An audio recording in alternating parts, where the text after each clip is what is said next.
punto es discutir esta temática con los distinguidos panelistas que nos acompañan. Y pues bueno, sin más preámbulo, vamos a iniciar. Le voy a ceder la palabra al doctor Guillermo Jiménez Ferrer, de COSUR, allá en San Cristóbal de las Casas, Chiapas, para que nos platique un poco acerca de la dinámica que va a tener este conversatorio. Adelante, doctor Guillermo Jiménez Ferrer.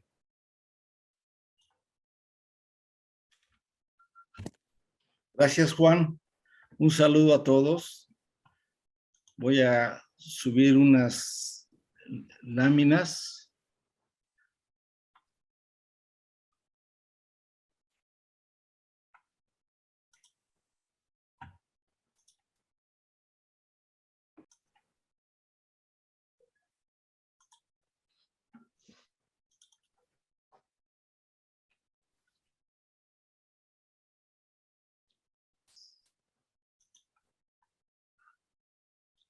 Bueno, ¿sí me escuchan? Muy bien, Guillermo. Sí, estoy aquí tratando de...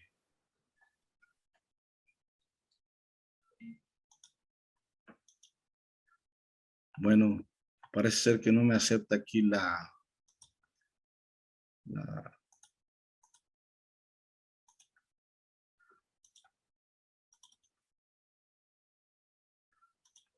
Creo que ya subió, ¿verdad?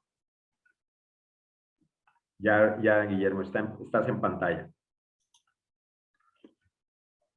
Bueno, muy buenas tardes a todos. Y bueno, como sabemos, el tema de la agroforestería pecuaria pues ha cobrado una gran importancia y actualmente es reconocido en múltiples foros y escenarios mundiales y nacionales como una opción viable y posible para tener una ganadería sustentable.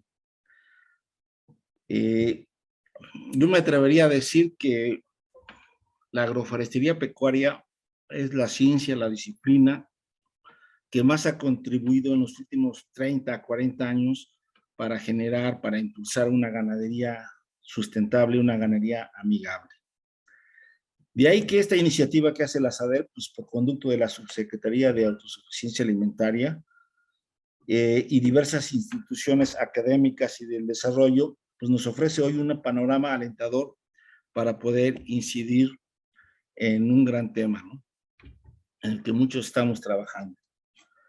El objetivo de este conversatorio, yo creo que ya todos lo tienen y saben, que es reflexionar sobre cómo y cuáles podrían ser las acciones para diseñar una estrategia, pues para promover en México una ganadería silvopastoril, agrosilvopastoril, resiliente y baja en emisiones de gases de efecto invernadero, que contribuya a mitigar el cambio climático y promover la seguridad alimentaria y el bienestar de nuestros pueblos. Bueno, en México la experiencia en torno a la agroforestería pecuaria y el cambio climático es muy amplia, ¿no? Y hay muchos y muchas colegas que trabajan en este tema que nos hubieran gustado invitar aquí en este panel. Sin embargo, pues como es obvio, no es posible. Ya habrá ocasión de que podamos más adelante hacer alguna acción de este tipo. Sin embargo, hemos invitado a 4 panelistas que con su experiencia nos darán excelentes elementos para este conversatorio. Nos acompaña la maestra Claudia Sepúlveda, máster en agroecología tropical, especialista en producción y animal y desarrollo rural, profesora investigadora de la Escuela de Posgrado del CATI, y actualmente es la coordinadora de la Unidad de Ganadería y Manejo del Ambiente, GAMA, con 20 años de experiencia en coordinación e implementación de proyectos, desarrollando actividades de cooperación técnica, capacitación, investigación para la promoción de sistemas silvopastoriles y buenas prácticas productivas en América Latina. Bienvenida, Claudia. Gracias por estar aquí con nosotros. Está con nosotros también el doctor Juan Cubera, investigador, profesor de la Facultad de Medicina Veterinaria y Zootecnia de la Universidad Autónoma de Yucatán, Él es líder del Laboratorio de Ganadería y Cambio Climático de la UADY, de la Universidad Autónoma de Yucatán. Es miembro del SNI, miembro de la Academia Mexicana de Ciencias y es uno de los expertos internacionales en la temática de mitigación de gases de efecto invernadero en sistemas ganaderos. Gracias por estar aquí, Juan. Nos acompaña también el ingeniero Sotero Quechulpa Montalvo, que él es agrónomo fitotecnista por la Universidad de Chapingo, es miembro de la directiva de la cooperativa Ambio, una ONG. Él es especialista en servicios ecosistémicos, captura de carbono y planeación comunitaria. Ambio es una organización de la sociedad civil pionera en el diseño y la ejecución de estrategias agroforestales para la mitigación y la adaptación al cambio climático en comunidades rurales de México. Ambio es la responsable del proyecto Escolelte, que es un referente mundial para la venta de carbono en el mercado voluntario. Y está con nosotros también el doctor Fernando, saludos, Sotero, un abrazo.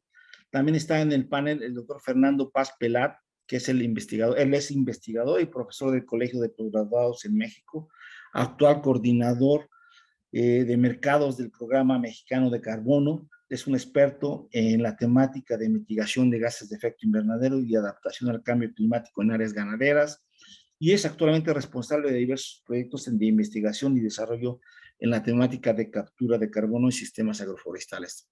Es también un académico, miembro del Sistema Nacional de Investigadores. Saludos, Fernando.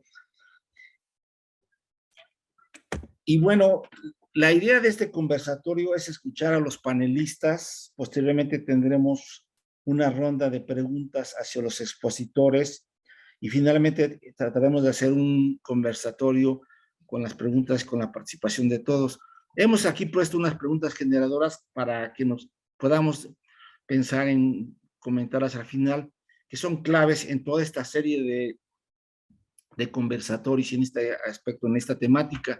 ¿Cuáles son nuestras contribuciones y avances en la investigación y desarrollo para mitigar los efectos del cambio climático en zonas ganaderas mediante estrategias y recursos silvopastoriles, agrosilvopastoriles?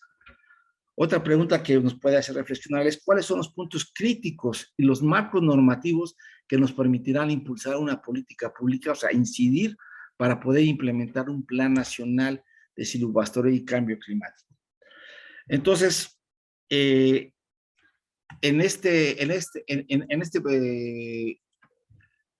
plan que tenemos esta tarde, pues le daremos la palabra para empezar a la maestra Claudia Sepúlveda para que nos pueda acompañar en este conversatorio. Bienvenida, Claudia, adelante. Muchas gracias, doctor Jiménez. Permítame, por favor, yo comparto mi pantalla. Por favor, ¿me confirma si se ve mi presentación? Sí, muy bien. Muy bien, ok. Bueno, primero que nada, pues saludar a los participantes y las participantes que están en este conversatorio. Muchísimas gracias a la SADER y a los doctores que también me precederán en la palabra y también por invitarnos desde CATIE. Para nosotros es una excelente oportunidad de presentar un poco el trabajo que estamos haciendo y que en alguna medida también en Mesoamérica y que en cierta medida se relaciona con los trabajos que hacemos de manera conjunta con muchas instituciones que están aquí en el sur de México. Gracias también a la SADER por eso. Ok. 6 cositas que hablaré rápidamente y no me detendré mucho, por ejemplo, en el tema de la importancia de la ganadería. Sé que eso lo tenemos suficientemente claro, pero sí hablaré un poco de los retos que tenemos del sector ganadero, que todavía son retos pues que nos ocupan a todos en nuestro diario quehacer. La propuesta de intensificación sostenible o sustentable que proponemos desde CATIE, algunos avances en la región y posibilidades futuras para el trabajo en México y unas consideraciones finales. Muy bien, entonces, nada más decir que la ganadería pues es un sector muy importante en los medios de vida de los productores de la región y eso tiene una importancia relacionada con la producción de proteína animal para la alimentación de la población, pues que día a día está en crecimiento y no solamente digamos el tema de la carne, sino el tema de la leche. Pero además es importante en las economías campesinas. Sabemos que la ganadería hace un aporte importante al PIB agropecuario a nivel de la región eh, y nuestros países que son países en vías de desarrollo pues dependemos de la agricultura y dentro de la agricultura pues la ganadería. El consumo de alimentos a nivel mundial, pues también tiene un rol muy importante, otra vez, no solamente carne, leche, sino huevos y otros productos de pequeños rumiantes. Y por eso es importante, pues, seguir trabajando en el sector ganadero y seguir apoyando a nuestras economías y a nuestros campesinos. Y ni qué decir la importancia que tiene la ganadería para, en el marco, por ejemplo, de los Objetivos de Desarrollo Sostenible. Y eso más enfocado, digamos, en algunos grupos de estos marcos de desarrollo que son, digamos, como el marco de pauta donde trabajan muchos de nuestros países y que tienen que ver ya con diferentes aristas como el crecimiento económico, todo el tema ambiental, todo el tema sostenible y cómo, digamos, es importante el sector para reducir temas de pobreza, trabajar también en temas de mejoramiento de la economía verde.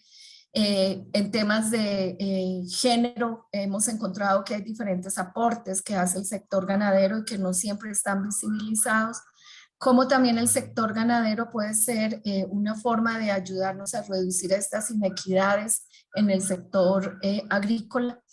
Y temas más relacionados con cero hambre, temas de reducción de emisiones, acción climática, suelos y clima, etcétera. Entonces, la ganadería, a pesar de haber sido señalada por mucho tiempo por algunos aspectos negativos, disculpen por favor que al fondo hay como un aviso de eso que ya se fue de emergencia. Además de ser señalado por algunos problemas o impactos negativos, también se convierte en un sector de grandes oportunidades. Pero aún así, vemos la importancia de la ganadería y todavía vemos que tenemos retos importantes para seguir trabajando con el sector. Por ejemplo, todavía necesitamos entender un poco más cómo incrementar la resiliencia al cambio climático, cómo reducir, por ejemplo, el tema de la vulnerabilidad, el riesgo, y principalmente en la región centroamericana por ser una región insular también en el Caribe y algunos de los estados de México, del sur de México, que tienen que soportar diferentes eventos extremos. Todavía necesitamos trabajar mucho en reducir esta resiliencia o en incrementar la resiliencia y reducir el riesgo. Todavía también tenemos que trabajar más en reducir esas emisiones de gases de efecto invernadero, en mejorar la huella de carbono del sector, ¿verdad? Hacer que cada vez estos gases se reduzcan y bueno, el doctor Cubera va a ayudar presentando eso y todavía es muy importante. Todavía necesitamos trabajar más identificando cuáles son las prácticas, cómo los productores pueden acceder también a mejorar estos sistemas. La ganadería sigue teniendo pues también una presión fuerte sobre la biodiversidad y sobre la pérdida de especies en los territorios donde trabajamos. Es importante y urgente realmente trabajar en armonía con la biodiversidad, tratando de mantenerla y conservarla. Y en esa medida, pues el incremento de la cobertura arbórea puede ser un gran aliciente para trabajar en armonía con la biodiversidad. La huella hídrica también es un gran desafío para los productores ganaderos, el alto consumo de agua para las producciones de leche y carne todavía sigue siendo también un gran desafío y un reto en el que debemos trabajar. Los ciclos que ahorita nos ponen de manifiesto, por ejemplo, los esquemas de economía circular son importantes de trabajar en el sector ganadero, cómo aprovechar más los recursos que surgen de las actividades ganaderas, cómo producir, por ejemplo, nuestras huertas orgánicas o alimenticias, aprovechando estos recursos, teniendo más biodigestores, tanques de enfriamiento, etcétera. Y el tema de género que todavía sigue siendo muy invisibilizado, y aquí hablo de las mujeres, pero también de jóvenes, en temas que tienen que ver con relevo generacional. Nuestros jóvenes no quieren estar más en el campo y quizás un vínculo con las tecnologías de investigación y de información y comunicación podría ser un buen aliciente para ellos. Todavía es necesario trabajar más en temas de encadenamiento de la actividad. Trabajamos mucho en el sector primario, pero ¿cómo hacemos que los productores obtengan beneficios que se trasladan a través de la cadena, a través, por ejemplo, de esquemas de economía más verde? Y cómo acercamos, digamos, estos productos más a otros consumidores más potenciales y globales, como escuelas, colegios, donde se reduzcan las intermediaciones y los productores tengan pues más beneficios. Últimamente nosotros hemos dado un enfoque a nuestro trabajo y es trabajar en temas de cambio transformacional, que obviamente tienen que ver con procesos de decisión que toman los diferentes actores en una cadena de valor, y necesitamos encontrar cómo medir esos procesos de toma de decisión para que cada vez las implementaciones pues sean mejores y más adecuadas.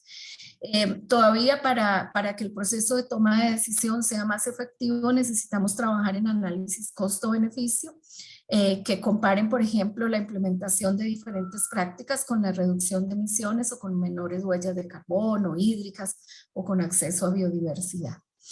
Y los sistemas de incentivo y financiamiento que tal vez son tan importantes, quizás mencionar que en México pues tenemos subsidios a la producción, pero no es lo mismo que ocurre en la región mesoamericana, y eso limita a los productores a que realmente puedan hacer un cambio transformacional en su sistema de producción.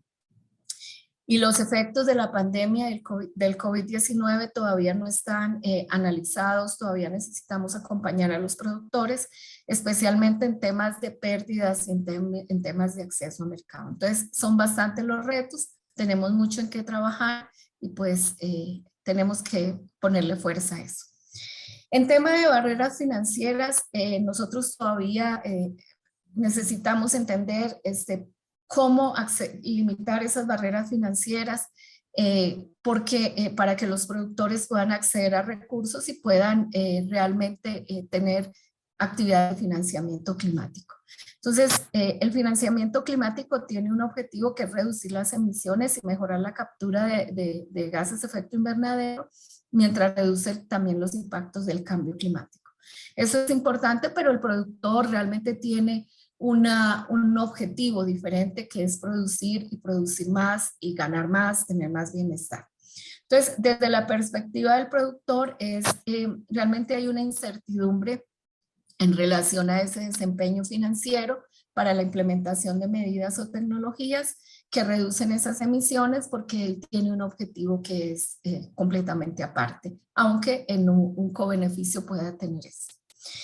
En términos de financiamiento climático, no me voy a detener en esta diapositiva, pero sí quiero decir que nosotros hemos venido trabajando mucho en el análisis, en 4 pasos que hacemos de manera muy rápida en nuestras intervenciones.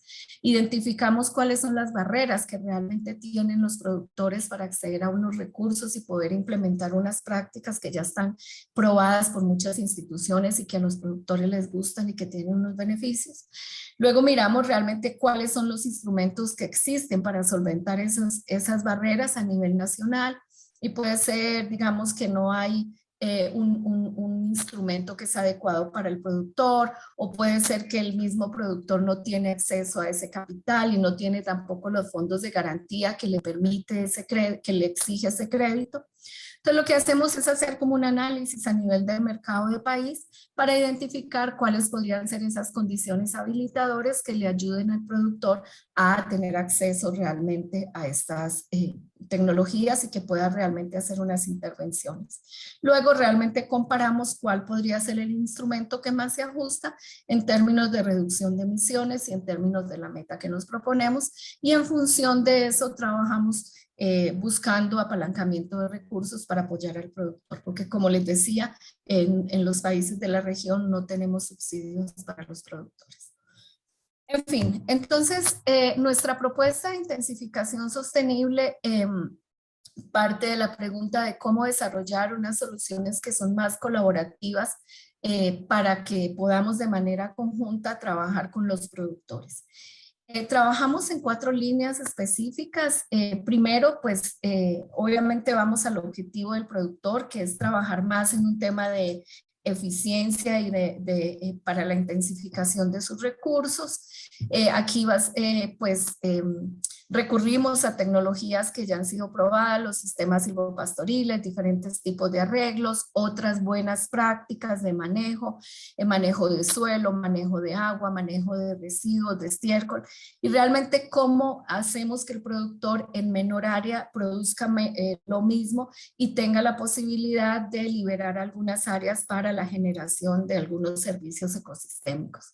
Y ahí entonces nos pasamos a nuestro segundo línea de trabajo, que es trabajar más en conservación, restauración y valorar esa biodiversidad para que a partir de esta podamos generar estos servicios ecosistémicos como son carbono, agua, belleza escénica, etc. Con esas cosas, entonces lo que estamos buscando es que estos productores mejoren su adaptación, tengan una mayor mitigación también y podamos construir de manera colectiva unas estrategias de resiliencia al cambio climático. Pero todo el desarrollo de la investigación y la evidencia queremos que sean parte del desarrollo de instrumentos y de política y de mecanismos para que ayuden a promover realmente esta producción en unos esquemas de gobernanza nacional y esquemas de gobernanza territorial, trabajando conjuntamente con equipos en los territorios donde trabajamos para hacer con ellos unos diagnósticos y a partir de eso plantear unas soluciones. El CATIE promueve un modelo de lechería inteligente, donde obviamente, digamos, con la implementación de estas tecnologías y diferentes prácticas y haciendo, digamos, combinaciones en temas de alimentación, pues y además incorporando prácticas ambientales y climáticas, hemos reducido bajar los índices que tenemos, por ejemplo, en consumo de agua y electricidad, incrementar la rentabilidad de la finca y mejorar aspectos de adaptación y mitigación. Y este predio es un predio que es comercial, tiene que generar ingresos, pero también tiene un objetivo y es servir como un centro de replicación para que muchos productores puedan ver también cómo hay formas de hacerlo, ¿verdad? Por otro lado, pues trabajamos con diferentes países en la región apoyando estas iniciativas nacionales de bajas emisiones, como son los NAMAs. Costa Rica ha avanzado en su NAMA con metas muy importantes para reducir la mitigación, para reducir las emisiones. Tiene una política de bajas emisiones en el sector ganadero y tiene un plan de descarbonización que incluye 2 ejes importantes para que el sector ganadero realmente le ayude a cumplir con esas metas país. Eso es muy importante y apalancados en esa experiencia de Costa Rica, además de otros instrumentos financieros como los PSA, los PS hídricos, pues apoyamos también a otros países. República Dominicana empieza también con el planteamiento de su acción nacional, como en la NAMA, y esto es importante para nosotros porque son planes nacionales que incluyen a todos los actores del sector e involucran el sector privado y el sector público. Entonces, de manera conjunta trabajamos. República Dominicana está empezando con el tema de su NAMA. Panamá ya tiene una ficha técnica y está por presentar la NAMA Registre. Guatemala hace 2 años presentó su estrategia de ganadería baja en emisiones y esto da un marco para el trabajo a nivel nacional. Y Honduras ha priorizado también el NAMA de ganadería como una forma de apoyar al sector y transformarlo. Y esta última acción de Honduras nos ha ayudado a buscar un financiamiento del NAMA Facility para que se pueda trabajar conjuntamente con las 2 carteras, las 2 secretarías, Agricultura y Ambiente, en un trabajo mancomunado y apoyado por el NAMA y con todos los actores del sector para superar estas barreras económicas, técnicas y financieras que ayuden realmente a transformar el sector. Tenemos 3 componentes específicos que trabajamos aquí, un componente de fortalecimiento de capacidades, un crédito que se ejecuta a través de una banca privada, una banca nacional y todo un esquema de monitoreo y verificación a través de un componente de gestión de conocimiento. Estaremos empezando este año con este programa que dura 5 años y pues queremos generar muchas lecciones aprendidas para la región y poder compartir con otros países. Y estamos iniciando también la estructuración de un programa para 4 países con apoyo de la Iniciativa Climática Internacional del ICI para trabajar en ya integrar prácticas del sector en el desarrollo de políticas para apoyar las NDCs de estos 4 países realmente para lograr información y apoyar las metas que se han planteado en el marco de las convenciones de cambio climático y biodiversidad. Esperamos trabajar en Costa Rica, Guatemala, Panamá y República Dominicana y estaremos iniciando, este año estamos en una fase de campo, pero a inicios febrero de 2023 estaremos iniciando con este trabajo. El proyecto Biopasos es una apuesta también que ya está en su última fase en el sur de México, Chiapas, Campeche y también Jalisco. Y realmente pues hemos logrado trabajar en 4 líneas importantes, fortalecer las capacidades de los productores, hacer un poco de investigación, generar insumos para la toma de decisiones y crear alianzas en los territorios.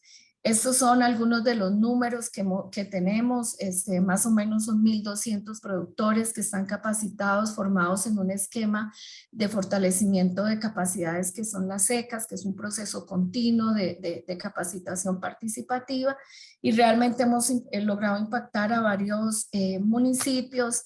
Tenemos un gran número de hombres y mujeres fortalecidos.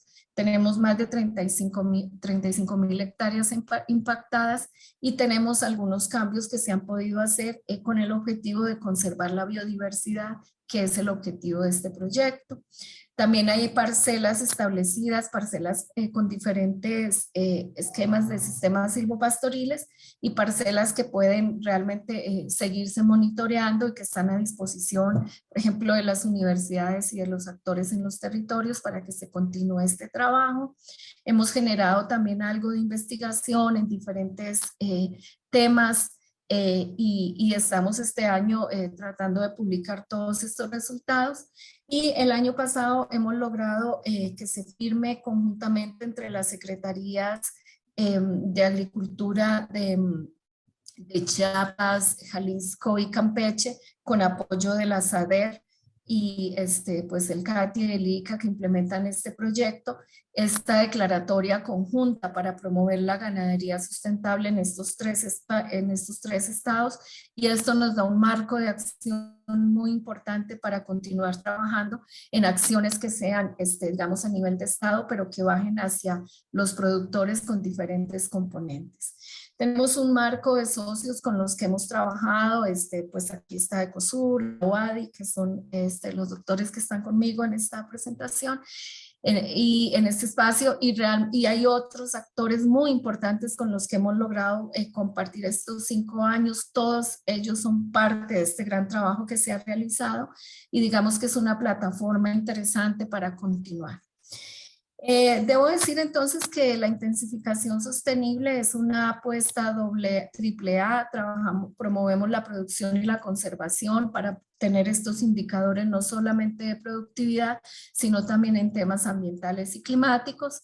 Sabemos que existen tecnologías que nos ayudan a mejorar la resiliencia, pero también a reducir las emisiones y a transformar el sector, pero que es importante pues continuar con el trabajo de las alianzas y promover unos incentivos para que trabajemos en un cambio del sector.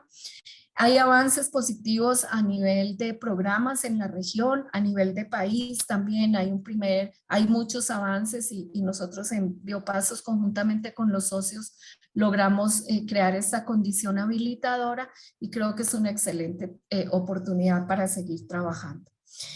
Solo me gustaría dejar planteadas estas preguntas para el futuro, ¿verdad? ¿Cómo potencializamos estas acciones que se han desarrollado en la región, donde múltiples instituciones han trabajado y tienen diferentes avances? ¿Cómo hacemos más alianzas? ¿Qué hacemos juntos? ¿Cómo trabajamos juntos? Ya tenemos también muchos productores capacitados pues en este proyecto, pero estoy segura que en múltiples proyectos también están sensibilizados sobre los nuevos retos de la producción ganadera. Ya no tenemos muchos productores haciendo ganadería tradicional. Ellos están sensibles, conocen los impactos que se causan sobre el ambiente y el clima. Y en qué regiones trabajar en México de manera conjunta, qué medidas replicar, cuáles sería, qué hacemos, ¿verdad? ¿Qué promovemos conjuntamente?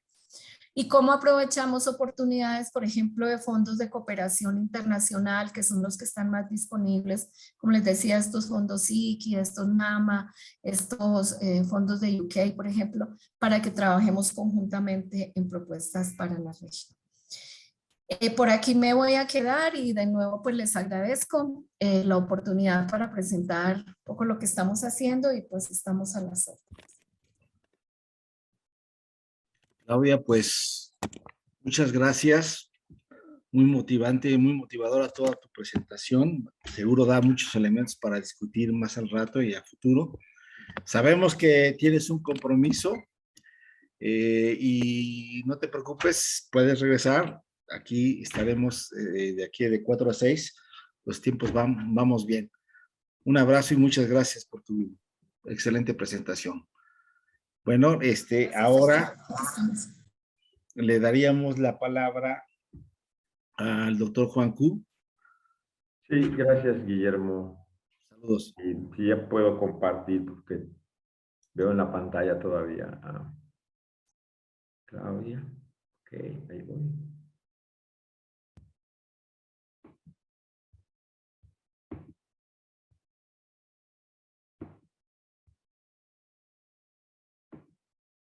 Ok, ¿se ve mi presentación? ¿Se puede ver mi presentación? Muy bien, Juan, muy bien. Adelante. Adelante. Bien, pues vamos a platicar un poco acerca de los resultados que se han obtenido aquí en el Laboratorio de Cambio Climático y Ganadería de Wadi, en Mérida, sobre básicamente aspectos de mitigación de metano entérico, enfocado a los problemas que enfrentan los productores ganaderos en las diferentes épocas del año, en particular la época de secas que está iniciando en esta parte de México con una escasa disponibilidad de verde y con una composición química pues pobre en términos de proteína, en términos de energía.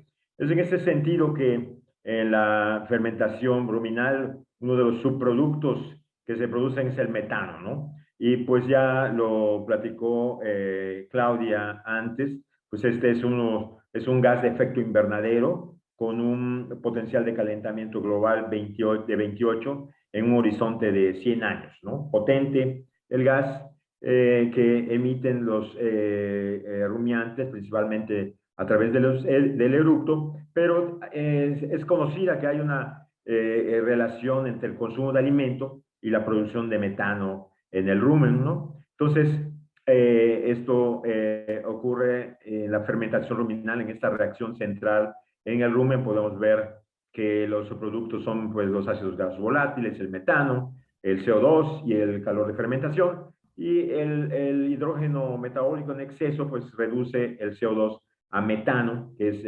este gas de efecto invernadero que es eructado por las especies rumiantes. Aquí en Facultad de Medicina Veterinaria, en UADY, trabajamos con la técnica de cámaras de respiración, o sea, con calorimetría indirecta de circuito abierto. Podemos ver estas cámaras que están selladas y una bomba de succión, unos generadores de flujo de masas, succionan el aire de la muestra de aire de las cámaras de respiración, y son esta muestra llevada a los analizadores de oxígeno, ahí en la imagen hasta arriba, de dióxido de carbono, ahí en medio, en la parte de arriba, y de metano, que es el tercer analizador, ¿no? Los generadores de flujo de masas son los que están en la parte inferior, y un switchboard, que es el que controla el muestreo entre las cámaras 1 y 2 de manera alternativa a través del día, y la información se almacena en un software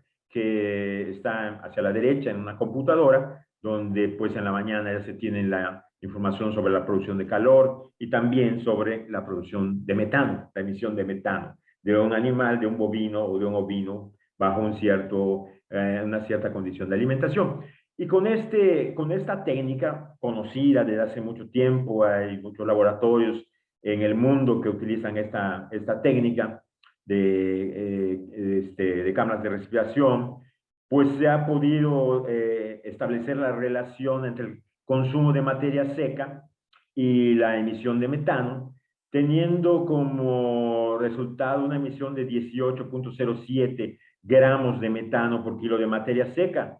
Esta expresión conocida como rendimiento de metano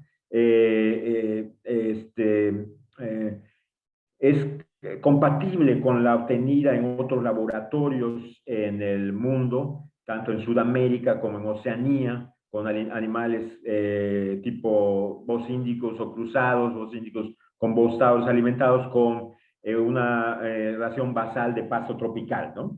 Entonces, totalmente compatible. Y esta información ha sido utilizada para contribuir al inventario de emisiones de gases y compuestos de efecto invernadero de Yucatán, recientemente con la colaboración del grupo de estudiantes de aquí de la Facultad de Medicina Veterinaria Zootecnia. Pueden ver ahí hasta abajo, no veo muy bien, pero creo que dice 884 gigagramos de CO2 equivalentes, si no me recuerdo. Ahí en este inventario que recién salió este año, se publicó por la Secretaría de Desarrollo Sustentable del Estado de Yucatán, y pues representa la línea base, ¿no? La línea base de las emisiones por fermentación entérica del Estado de Yucatán, con un hato de 560,000 cabezas de ganado bovino, si no mal recuerdo, ¿no? Entonces, lo importante en este esfuerzo es tener la línea base lo más precisa posible, ¿no?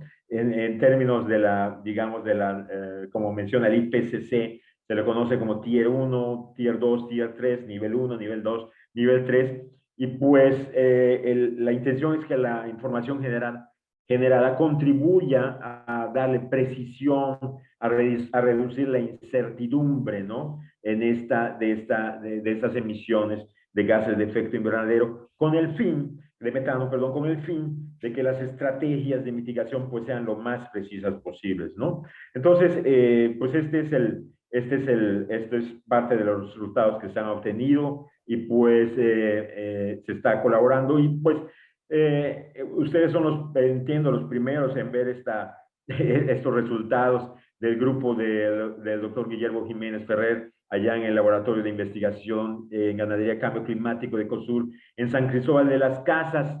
Y al ver estos datos, vean ustedes en la columna en azul hacia la derecha, el rendimiento de metano en 19.9, veo ahí, gramos de metano por kilo de materia seca, lo cual me da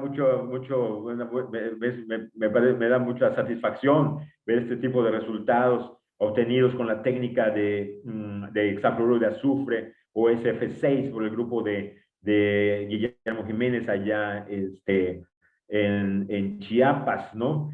Podemos ver también el porcentaje del consumo de energía bruta perdida como metano de 6.9 hasta abajo en la derecha. Realmente parece, de hecho es muy aproximado al valor que da el IPCC, al valor por default, ¿no? De 6.5% del consumo de energía bruta. Entonces, bueno, los investigadores en México, tanto en Guaema, ya con el doctor Octavio Castelán como Guillermo Jiménez en Ecosur, nosotros aquí en Yucatán, pues están contribuyendo a establecer lo mejor, la mayor precisión en esta línea base que es necesaria, ¿no? Entonces, pues bueno, eso es lo que nos marcan las propuestas del IPCC de generar datos en el país, con ya sea técnicas de cámaras de respiración, como en Guaema, ya en el Cerrillo, con el doctor Octavio Castelán, como nosotros, pero también con SF6 u otras que pudieran también surgir, ¿no? Es en este sentido que el esfuerzo en los últimos años aquí en Yucatán se ha concentrado en entender,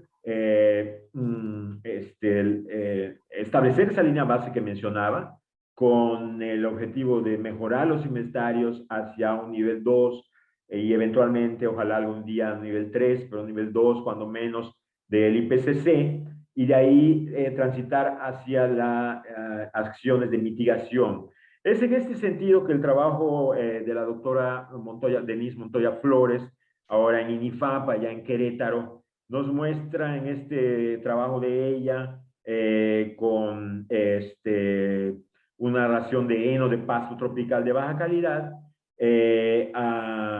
únicamente, que es el 0 ahí y 0 abajo en azul, 0 en el consumo de taninos condensados, y después niveles de incremento de 12, 24 y 36% de la ración de novillas cruzadas. Vean ustedes aquí en la línea que dice metanogramos por día, la reducción en la emisión de metano de 174 a 140 gramos por día, la reducción en el rendimiento de 20 a 16 y la reducción en el porcentaje de energía bruta perdida como metano de 6.5 hasta 5, ¿no? Otra vez, estos valores son compatibles con aquellos obtenidos tanto en Sudamérica, ahí en Colombia, como en Australia, por otros grupos de investigación en estos países, y pues evidencian el efecto de los taninos condensados sobre la digestibilidad, quizás también sobre la estructura de la población microbiana. No tenemos mucha evidencia en ese sentido, pero bueno, son conocidos los efectos de los taninos condensados sobre la emisión de metano entérico, ¿no?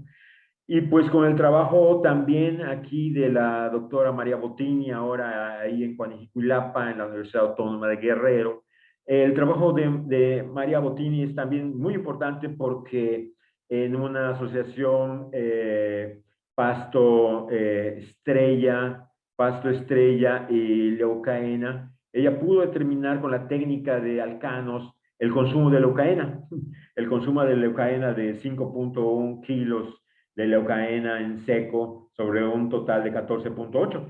Y esta información es compatible también con el trabajo de esta colega en Colombia, Elisa, quien encontró que el consumo de las vacas en un sistema silvopastoril con leucaena, ahí en Colombia, era de 28% de la materia seca. Y en este trabajo, María Bottini, la doctora, encontró un consumo de 34% de la materia seca, ¿no?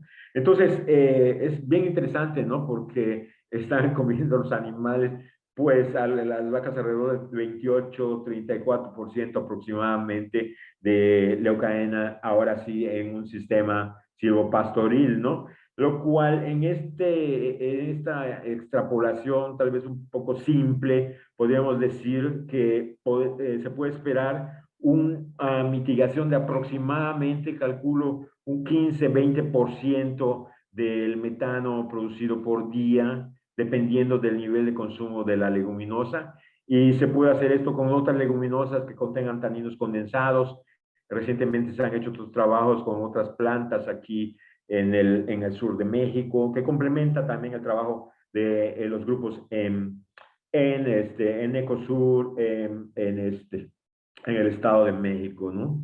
Entonces, esa información se ha venido también consolidando, también con trabajo de campo, donde se obtuvo únicamente con gramínea tropical y leucaena en la tierra caliente de Michoacán, pues una ganancia cercana a los 800 gramos por día en estos animales, en estos sistemas silvopastoriles en la tierra caliente, ¿no? Y hay otros ejemplos también con la Samanea samán utilizada en otros países en la alimentación de bovinos.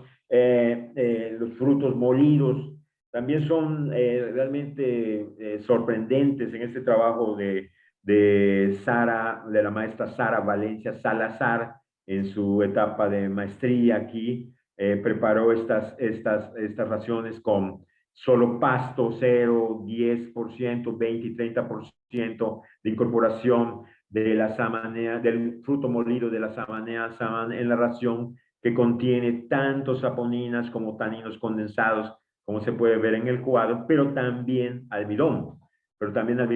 Y es muy interesante porque cuando vemos ahora el metano hacia la izquierda en litros por día, podemos ver que cómo va reduciéndose de 120 a 89 a 72 y hasta 59 litros por día la producción de metano. Y lo mismo sucede con el rendimiento de metano de 19 hasta 8. Entonces, es muy interesante, esto es muy potente, el fruto molido de la sabanea samán y otros frutos que se han también experimentado aquí. Y lo que se observó es que la proporción molar del ácido acético cambió de 70 con solo pasto a 60% con 30% de incorporación del fruto, mientras que el ácido propiónico se incrementó de 17 a 21%.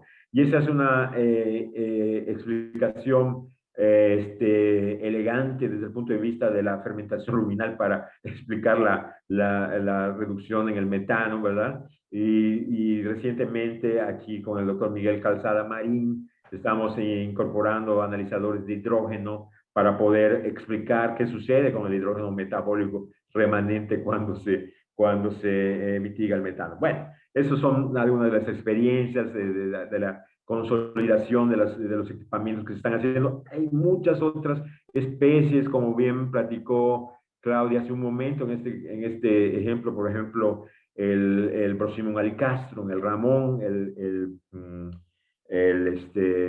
oshe en lengua maya, ¿no?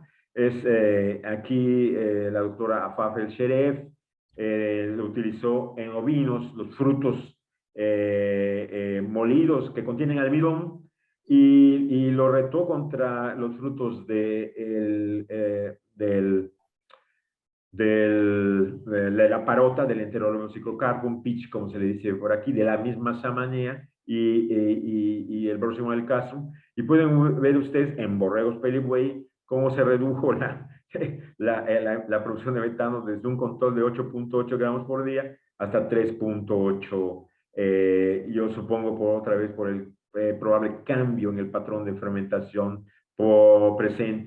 resultado, perdón, de la fermentación del almidón en el rumen, ¿no? Entonces, bueno, se está trabajando con estos recursos disponibles aquí en el sur de México, y también con esos productos por el doctor Eber Flores Santiago de Chapingo, Ayampuyacatengo, que utilizó en novillas nada, 2, 4 y 6% de aceite de palma, y felizmente pueden ver ustedes aquí la reducción del metano de 154 gramos por día hasta 128 gramos por día, con un nivel de 6% de aceite de palma en la dieta, ¿no? Y el rendimiento de metano igual se cae de 20 hasta 15.7, ¿no? Entonces hay diferentes formas de hacer efectiva la mitigación en diferentes magnitudes dependiendo de cuánto se puede proporcionar al animal, ya sea en un banco de proteína, en un sistema silvopastoril o como un suplemento. Y pues bueno, ahí se ha trabajado aquí en Facultad de Medicina Veterinaria y Zootecnia. Pero el punto, el doctor Guillermo ya decía, ¿cuáles son los puntos críticos hacia la traducción de esos resultados en una acción a nivel, rancho, ¿no? Bueno, el carbono es un bien, es una mercancía, se compra y se vende en los mercados de carbono. México se espera que entre en operación el sistema de comercio de emisiones el próximo año. El año pasado, en marzo, hace un año, la tonelada de CO2 equivalente en el sistema de comercio de emisiones europeo era de 49 euros, ¿no? Entonces, se podría esperar que esta mitigación pueda ser comercializada en un sistema, felizmente en un sistema de comercio, como se empieza, entiendo, a suceder en Europa Central con este aditivo Mutral que tiene, si no mal recuerdo, aceite de ajo y aceite de cítricos, con el objetivo de generar una retribución económica, ¿no? Pues ahí en Europa entiendo que se está empezando en este campo de traducir ese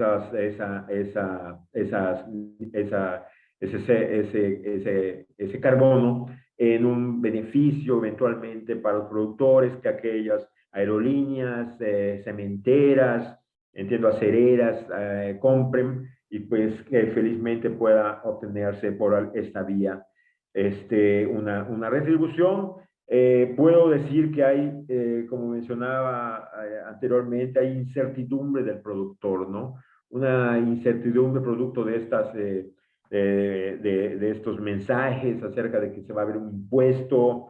Yo creo que desde la academia, pues tratar de darle certidumbre al productor en cuanto a esa línea base, en cuanto a las mejores opciones para mitigar, con la participación de las instancias de decisión en la política pecuaria de México, en la SADER, con el doctor Rolando Herrera Saldaña, con la Semarnat también, desde luego, y con todos aquellos, participantes, las universidades, los centros de investigación, hacia el cumplimiento de la NDC, de la contribución determinada a nivel nacional de México, de 22%. En ese sentido, desde el punto estricto de la mitigación, yo lo veo posible, lo veo con un sentido, con optimismo, de que se puede hacer, por las propiedades que muestran una variedad de plantas moráceas, leguminosas, etcétera, disponibles en el sur de México, y los efectos que tienen sobre la mitigación, algunas muy potentes, otras menos potentes, y que puede dar lugar en los cálculos que han hecho otros grupos de investigación con otros agentes mitigantes, hasta alrededor de unos 450, 500 ml en la cubeta, ¿no? No se va a poder mucho más porque la pérdida de metano es relativamente pequeña en el gasto de energía, en las pérdidas de energía total de los animales, ¿no? O sea, una mitigación como la que vimos equivale aproximadamente, ¿no? Más o menos alrededor de unos entre 6, 8, 9 megajulios, ¿no? Entonces no va a ser, no puede ser gran cosa, pero es algo que puede, desde el punto de vista productivo, perdón, desde el punto de vista productivo, pero tiene un impacto ambiental mucho más, por decirlo de alguna forma, digamos, posible y atractivo. Creo que el nivel de ambición en la NDC en los inventarios de México se podría incrementar un poco el nivel de ambición. Habría que hacer el ejercicio con la cooperación o el trabajo de los grupos de simulación y modelación que son fuertes aquí en México, con el doctor Octavio Castellán, con el doctor Juan Carlos Hernández, Ángeles Hernández, perdón, con todo ese grupo, hacia unas herramientas como utilizar, por ejemplo, monitoreo, reporte y verificación, por ejemplo, con GreenFeed, con este equipo de GreenFeed, a nivel regiones ganaderas de México, ¿no? Yo platicaba esto con algunos colegas, que se puede hacer en regiones, yo creo, donde haya grandes acúmulos, digamos, de metano reducido, digamos, con los altos de Jalisco, la región lagunera, qué sé yo, ¿no? En los mismos corrales de engorda se puede, con otros aditivos, desde luego, ¿no? Que están siendo evaluados a nivel mundial, como uno muy potente que es el 3-nitroxipropanol, que es muy potente, muy bueno desde luego, pero que se podría armar un plan nacional, como decía el doctor Guillermo Jiménez, una estrategia nacional de mitigación de gases de efecto invernadero, ¿no? Eso era lo que quería platicar con ustedes el día de hoy. Muchas gracias. Buenas tardes. Muchas gracias, Juan. Pues nos has dado un abanico muy, muy importante sobre la temática, desde las contribuciones científicas, los inventarios, pasando por el potencial de los recursos locales, el manejo de las técnicas, ¿verdad? En las que se están trabajando cámaras, SF6, arcanos, gas in vitro, y bueno, las perspectivas y el reto que tenemos. Muchas gracias, Juan. Vamos a pasar ahora con la experiencia que tiene el grupo de Ambio con el ingeniero Sotero Quechulpa, y le damos la bienvenida al ingeniero Sotero Quechulpa. Muy amables. Gracias, buenas tardes. Voy a compartir, espero no tener ningún problema. ¿Sí se ve? Sí, muy bien, Sotero. Adelante. Excelente. Bueno, les voy a platicar acerca de la experiencia de Escolelte. Ya lleva más de 20 años esta experiencia, y que inició en Chilón ya en 1997, pues ya tiene varios años. Voy a tratar de explicar un poco cómo funciona el programa, qué es lo que considera, y después voy a tratar de enfocar en algunos retos y perspectivas que creo que puede funcionar muy bien en términos de las anteriores presentaciones. Me gustó mucho la presentación del doctor Juan.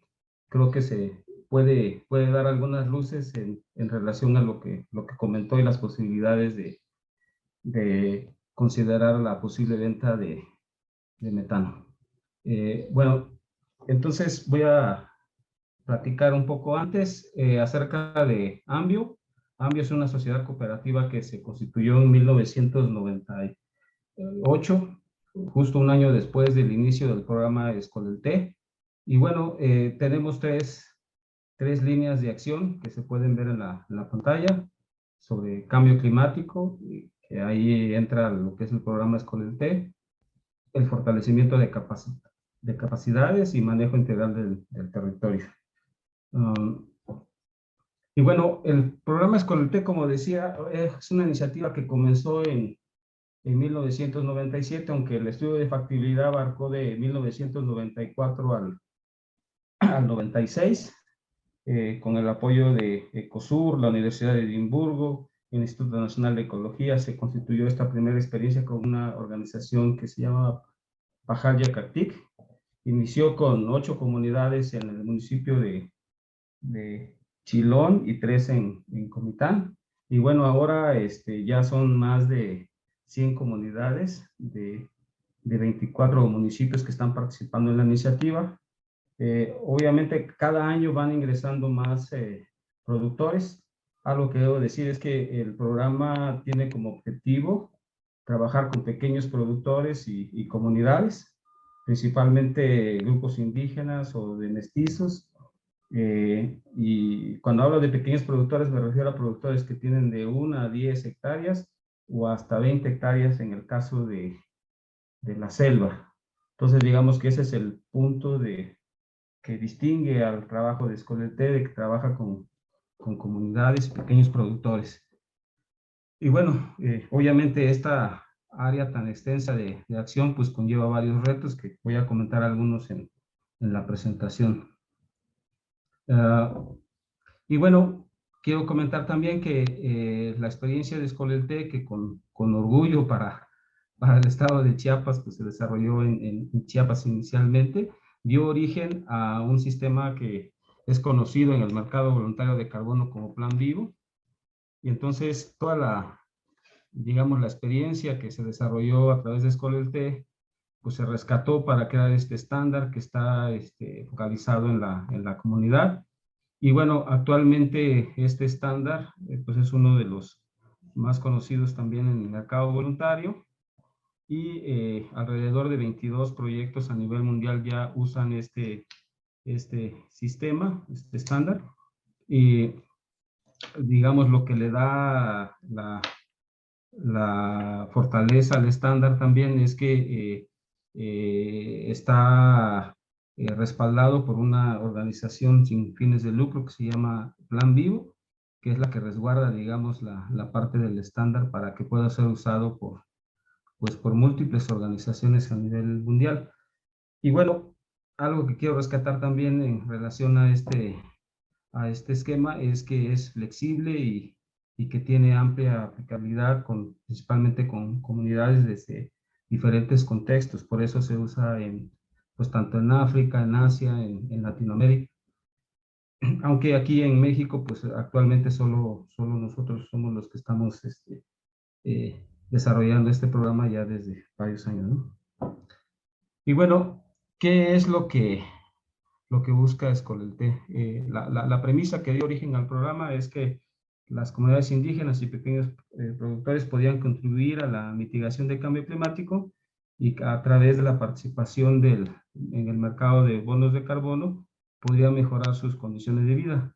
Esta imagen, bueno, la hemos presentado varias veces, pero creo que sintetiza muy bien qué es lo que se persigue con el programa. Y bueno, esto que se busca pues es a través de diferentes sistemas agroforestales. También se promueve manejo forestal comunitario y tratar de tener una nueva cultura forestal, porque pues los productores con los que trabajamos no están acostumbrados a sembrar árboles, no siembran maíz, frijol, pero muchas veces no árboles, ¿no? Y lo vinculamos al mejoramiento de actividades productivas para que tengan pues un impacto más integral, ¿no? Obviamente eso que estoy comentando pues es todo un reto, pero lo hemos estado impulsando y pues tenemos, obviamente tenemos varios aciertos, tenemos también errores, pero bueno, creo que el hecho de que hayamos o estemos en el mercado después de tantos años, pues quiere decir que tiene algunas luces o algo bueno de lo que estamos haciendo, ¿no? Y bueno, el programa Escolel-T en números, los pueden ver en la pantalla. Nada más quiero rescatar que hasta el año del 2020 se habían vendido 684.030 toneladas de CO2. Y bueno, con una superficie de 9.668.65 hectáreas. Ahí se considera tanto las áreas con manejo forestal comunitario, que principalmente son áreas con ejidos que por acuerdos de asamblea mantienen en conservación o manejo áreas forestales comunitarias, y también sistemas agroforestales, ¿no? Si quieren consultar, pues en la liga se puede tener ya información, pueden bajar el informe y tener información más detallada. Y también le hago promoción a la biblioteca de Ambio. Hemos hecho un esfuerzo por mantener diversos documentos en la biblioteca. Y bueno, ahí si quisieran conocer un poco más, pues ahí pueden entrar y descargar.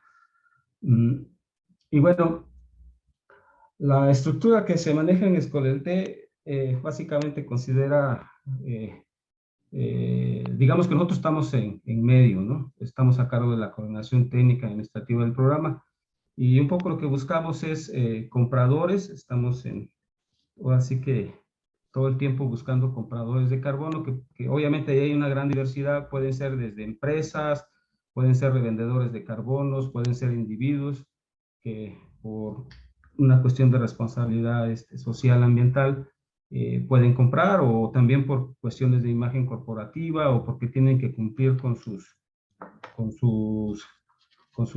huella de carbono, tratar de mitigar su huella de carbono. Entonces son diferentes actores los que nos compran, y también a su vez nosotros estamos en la búsqueda de comunidades, de productores, de pequeños productores, que son los que venden el servicio, ¿sí?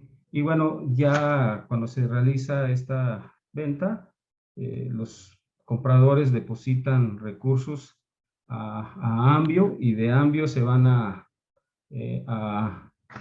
un fideicomiso que se llama Fondo Bioclimático, que ahora está en el Banco del Bienestar. Inicialmente estaba en el Ban Rural, pero pues como saben ya desapareció, y bueno, ahora está en el Banco del Bienestar.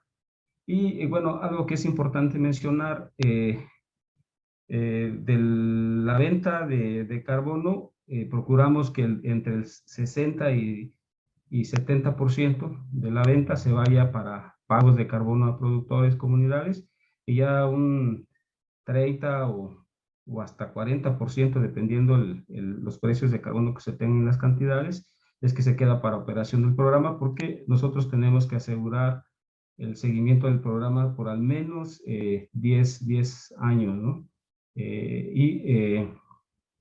Aunque los compromisos que se tienen pues van hasta los 40 años, pero digamos con seguimiento muy cercano, son 10 años. Y bueno, el hecho de que se tengan los recursos en el fideicomiso asegura que pueda haber la continuidad.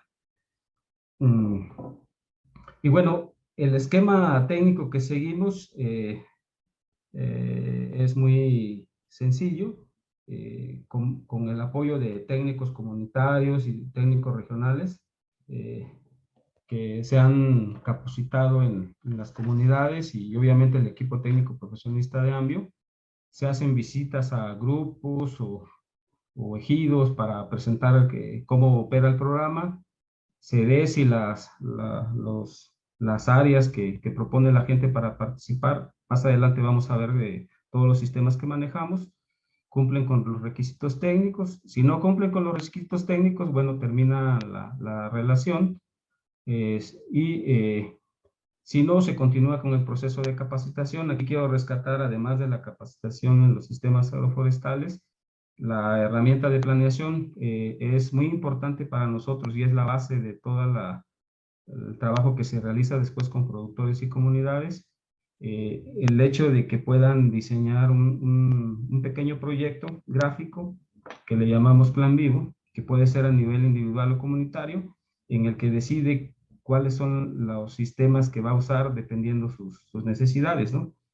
Y ya con base en esto, en el establecimiento se realiza el monitoreo y verificación, y luego los pagos de carbono. En caso de que al presentar el programa no sea de interés para la comunidad o grupo, bueno, hasta ahí termina la relación.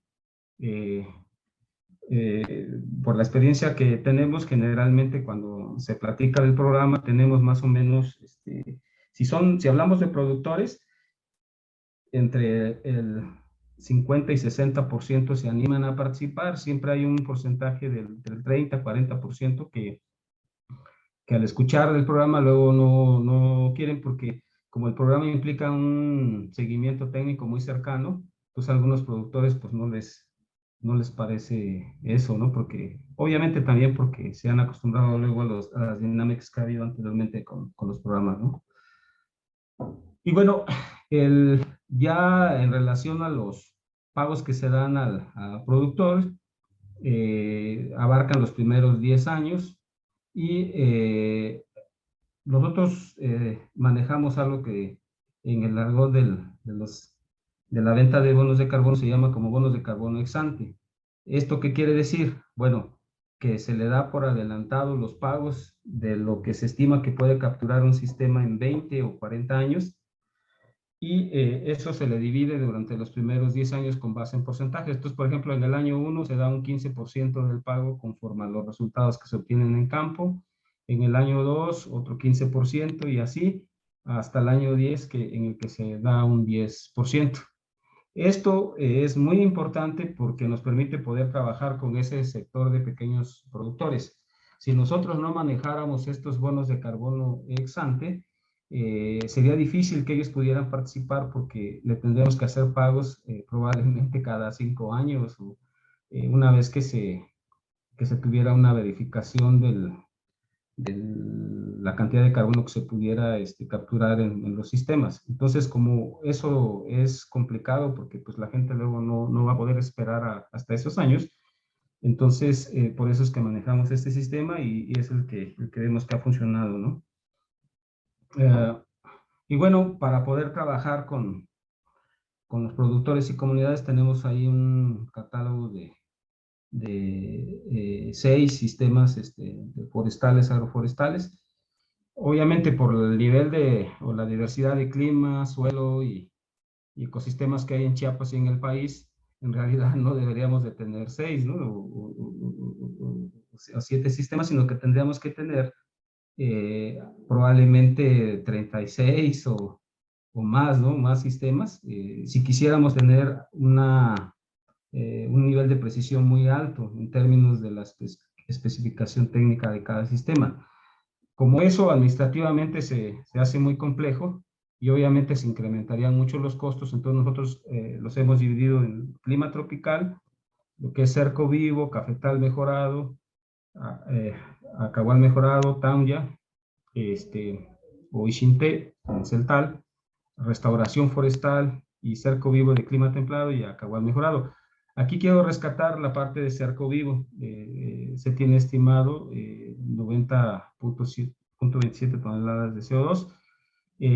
Y en el cerco vivo se manejan en 400 metros lineales 133 árboles. Nosotros manejamos entre el 10 y el 15% la posibilidad de que se puedan tener, además de maderables, en esos cercos, que se puedan tener frutales para hacer más atractivo y que se pueda sostener el sistema. Algo que es importante también resaltar aquí es que hemos visto que donde ha funcionado mejor este sistema es cuando los productores además tienen un mejor manejo productivo o una alimentación mejor para el ganado, ¿no? Y bueno, lo que buscamos es que, porque se habla de la permanencia de los sistemas, en realidad como implica la siembra de árboles, ustedes saben que los árboles no se pueden, biológicamente pues tienen también un tiempo finito, pero lo que buscamos es que se pasen de un sistema de potrero, de acahual o de maíz milpa, hacia un sistema silopastoril o café de sombra y que esto pueda ayudar a la permanencia, ¿no? Y bueno, algo que es importante en términos de los bonos de carbono es que se tenga adicionalidad. Esto es que la captura de carbono no hubiera ocurrido sin el apoyo de los pagos, la permanencia o el mantenimiento de los sistemas. Idealmente por 100 años, pero para el caso del programa manejamos 40 años, aunque, como les vuelvo a repetir, solo los 10 años es que se tienen pagos. Lo que buscamos es que los árboles alcancen en clima tropical, en esos 10 años, alcancen 8 o 10 metros, o a veces alcanzan hasta más, una altura mayor, y que en clima templado, pues hasta 8, entre 6 y 8 metros, ¿no? Principalmente son pinos. Y obviamente que no se disminuye el riesgo de perder ese sistema antes del ciclo comprometido. Aquí también es importante mencionar que se estima un crecimiento exponencial de la demanda de bonos de carbono. Se estima que puede pasar de 100 millones anuales de toneladas de CO2 a 1.500 millones en el 2030. Y para 2050, esto es multiplicar, digamos, de 100 millones por 15, y se estima que para 2050 puede llegar hasta 100 veces el incremento, ¿no? Entonces, la venta de bonos de carbono puede sustentar parcialmente el impulso de acciones de manejo sostenible, como el caso de los sistemas silopastoriles, pero lo que hemos visto es que se tiene que vincular con otras estrategias para tener un desarrollo integral. Por sí solo, la venta de bonos no puede, digamos, financiar todas las actividades que se requieren, entonces tiene que haber alianzas para poder hacerlo. Y bueno, algo en relación a los retos que tenemos, quiero rescatar aquí, por ejemplo, la posibilidad de aprovechamiento maderable de sistemas forestales por parte de pequeños productores. En el caso de nosotros tenemos varios insumos ya que podemos tener para impulsarlo, pero hay varias barreras. Una es la tenencia de la tierra. O sea, como ustedes saben, hay distintos problemas en relación a eso en Chiapas. Algo relevante también es que el cedro está en la NOM 059. Como ustedes saben, bueno, el cedro a nivel de las comunidades, de los pequeños productores, lo tienen como una alcancía. Cuando tienen alguna necesidad por salud o educación, venden esa madera, pero en el mercado ilegal pues es muy barato, ¿no? Entonces ahí, en realidad eso desde nuestro punto de vista tiene que revisarse para favorecer tanto la permanencia como el uso de esa especie, y en general que se pueda buscar o tener una agenda en donde se busque un marco normativo o de procedimientos simples que faciliten la incorporación de pequeños productores al manejo forestal comunitario, y que esto ayude a que la gente pueda sembrar los árboles y después vender. Esto es muy importante porque, como ustedes saben, se está implementando el programa Sembrando Vida. Ahí se están sembrando distintas especies, pero una de ellas es el cedro. Entonces, cuando estos productores quieran vender dentro de 15 años, 20 años, su madera o aprovecharla, porque lo van a tener que hacer, pues se van a enfrentar con que es incomplicado hacerlo. Entonces, ese es un punto crítico que es importante tomar en cuenta para que la gente pueda usar estas especies. Y bueno, obviamente esto se puede vincular muy bien con la cuestión del metano, ¿no? Y bueno, dejo algunas imágenes del trabajo que hemos estado realizando. En realidad es un trabajo muy arduo el que se tiene que hacer. Obviamente, como les decía, tenemos algunos avances, pero en realidad nos faltan muchas cosas y tenemos muchos retos que ver.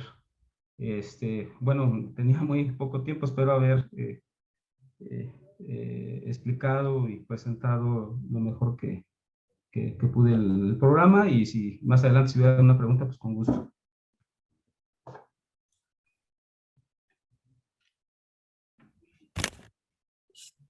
Muchas gracias, Sotero. Yo creo que nos has dado una experiencia, yo diría que transversal, con una alta incidencia y coparticipativa, y que abre mucho el panorama sobre este tema tan polémico que es lo de la venta de servicios ambientales, ¿no? En sistemas agroforestales, pero sí nos muestra la viabilidad y la posibilidad. Pero muchas gracias por estar con nosotros, Sotero. Y bueno, le daríamos la palabra ahora, finalmente, de los exponentes al doctor Fernando Paz. Adelante, Fernando. Gracias. Gracias, Memo. ¿Se alcanza a ver la pantalla? Sí, sí, muy bien, está muy bien. Déjame ponerla Nomás completa. ponla ahí en pantalla ampliada y ya nada más. Abajo a tu derecha. Abajo a tu derecha hay un esquemita ahí que te lo amplía y ya está. No, no lo tengo.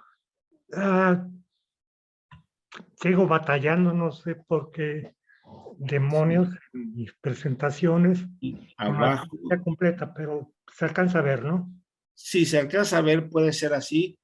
Si la quieres más grande, abajo a tu derecha hay un icono que es ampliar y se amplía tu pantalla. Sí, pero no lo tengo. Y cuando la pongo se queda parada, así que Arráncate así, vamos recio. así. Bien, Sale. bueno, primero que todo, gracias por la invitación, Juan, Guillermo, Saber. Les voy a hablar un poco lo que estamos haciendo, particularmente en el Programa Mexicano del Carbono, que tiene una iniciativa orientada a mercados a través del Banco Mexicano del Carbono, que estamos terminando los protocolos para arrancar. Tiene un esquema totalmente diferente a los esquemas que funcionen, y en este caso les voy a hablar esencialmente del sistema MRV planteado para lo que es ganadería. Entonces, bajo esa situación, a un diagnóstico de la actividad ganadera, baja productividad, poco acceso a créditos, asistencia técnica escasa, las emisiones de metano por fermentación entérica son altas, no hay incentivo para reducir emisiones, y el esquema de reducción de emisiones implica una mayor eficiencia de conversión alimentaria dentro de límites, de tal manera que son esquemas de ganar-ganar desde el punto de vista productivo y el punto de vista de cambio climático, algo que hablaba Juan hace rato. Uno de los problemas son la distribución de las unidades de producción pecuarias en el país. Son más de 400,000, con diferentes escalas de tenencias de la tierra, a nivel de surcos, hasta las miles de hectáreas, ¿no? Y se distribuyen en el país, y el otro son los accesos, particularmente en temporadas de lluvia, como para realizar mediciones. Entonces, hay limitaciones intrínsecas, alta dispersión espacial, que hace poco viable. Para implementar mercados de carbono voluntarios o regulados, pues básicamente son mecanismos basados en resultados a través del monitoreo, reporte y verificación, es decir, se paga siempre y cuando suceda una reducción de emisiones, no por promesas. Aunque puede haber pagos ex ante y ex post, o sea, pagos al inicio o pagos al final. Ahorita voy a hablar de pagos ex post o a posteriori, y eso está limitado a la escala de México, ¿no? Particularmente por acceso y su alta dispersión espacial a los ranchos ganaderos o unidades de PP. Entonces la pregunta es cómo evaluar las reducciones. Una opción es preguntarle a los ganaderos o preguntarle al ganado. Aunque se oye medio extraño, hay que dominar el lenguaje de las vacas para hacerle las preguntas concretas, pero vamos a hacer estimaciones indirectas. Con respecto al esquema de MRV para el manejo ganadero, principalmente está asociado al manejo de las dietas para la alimentación del ganado, tal como lo estableció muy claramente Juan, leguminosos y otras plantas, y la relación está entre la ingesta de alimentos y la producción de excretas, lo que permite evaluar las emisiones de metano. Para esto implica determinar la ingesta de alimentos a través de un balance nutricional para hacer estimaciones de metano. Entonces, la propuesta es un procedimiento de muestreo no sesgado, preguntar al ganado directamente. No es que desconfiemos de los ganaderos, pero luego nos dan los paseos en función de si estamos pidiendo dinero o nos lo están prestando, y le presentamos lo bonito del rancho, ¿no? Y aparte es poco confiable darle un seguimiento en términos operativos para evaluar las reducciones de emisiones y por lo tanto ver si tienen acceso a un incentivo financiero vía el mecanismo que se quiera. Entonces, ese es uno de los grandes retos que tiene el sector ganadero. ¿Cómo medirlo? ¿Cómo medir las reducciones para realizar pagos en función de resultados? En esto podemos utilizar el concepto vía excretas de hacer estimaciones con la técnica de NIRS, que es la espectrometría del infrarrojo cercano, para hacer un estimado.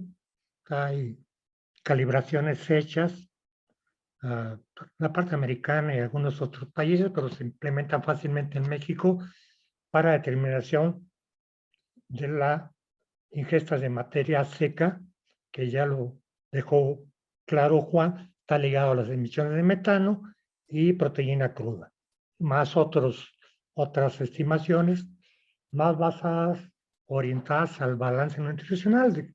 Entre uno de los sistemas es el NUSBA, generado por USDA en Estados Unidos, pero son básicamente resolver un sistema de ecuaciones, invertirlo en función de las características o las propiedades de las excretas y estimar la materia seca que ingirió, más otras variables, incluyendo estimaciones directas de metano, en función de condiciones locales de los ranchos, es decir, la topografía, la distribución de agua, etcétera, para hacer un estimado del estado nutricional del ganado y hacer recomendaciones de manejo, o sea, generar asistencia técnica y realizar estimaciones de emisiones de metano, es decir, si el manejo ganadero que se está implementando para tener acceso a un pago por sus reducciones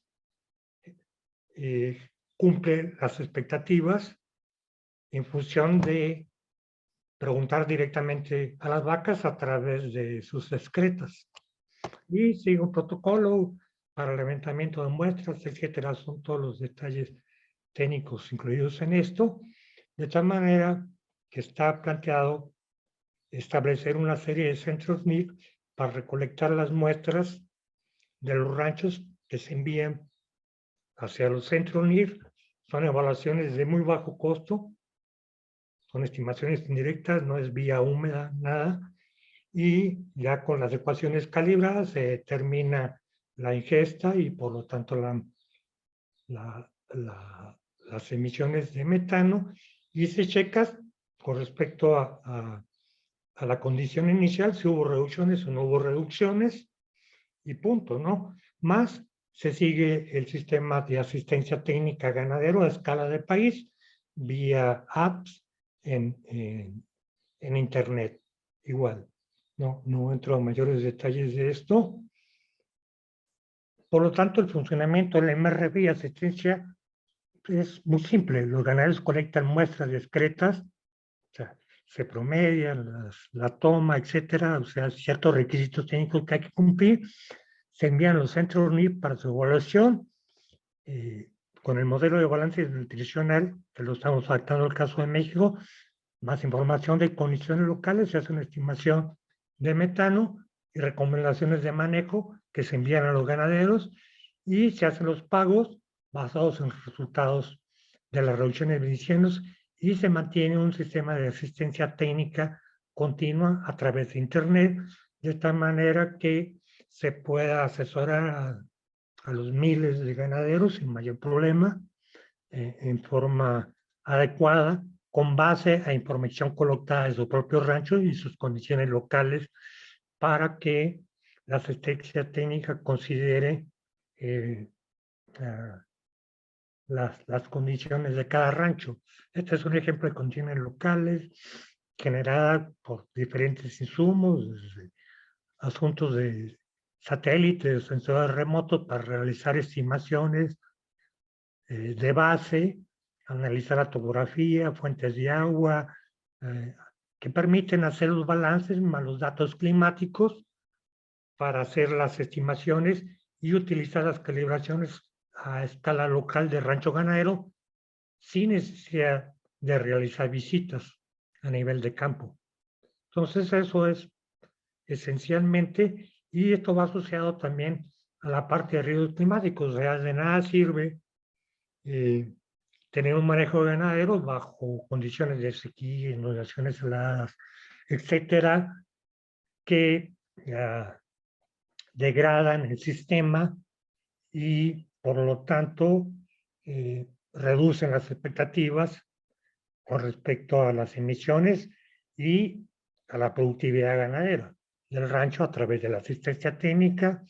Entonces, está una contratación de un seguro climático tipo paramétrico, como los que ya existía antes en SADER, que estuvieron funcionando por muchos años a través de SAGARPA, y los pagos por reducciones fundamentan el financiamiento de la prima del seguro contratado.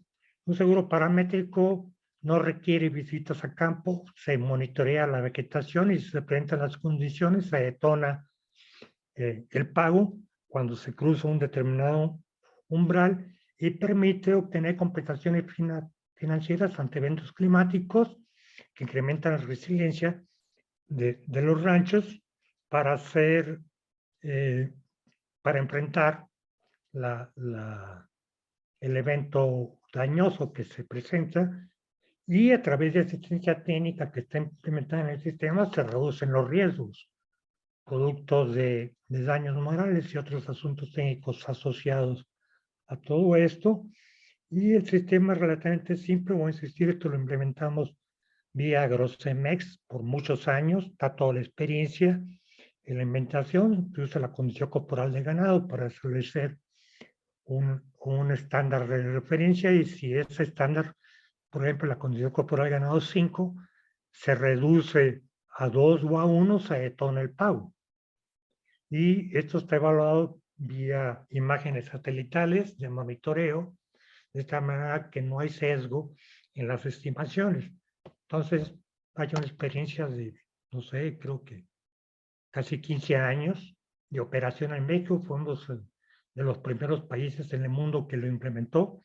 No le hicimos mucha propaganda y funcionó bajo Secretaría de Hacienda y Crédito Público, y después fue desmantelado en la actual administración. Pero si hablamos de financiamiento que proviene de los mercados del bono de carbono, se puede reducir el impacto financiero para asegurar que se cumplan las expectativas. Pues eso es en esencia mi presentación, Memo.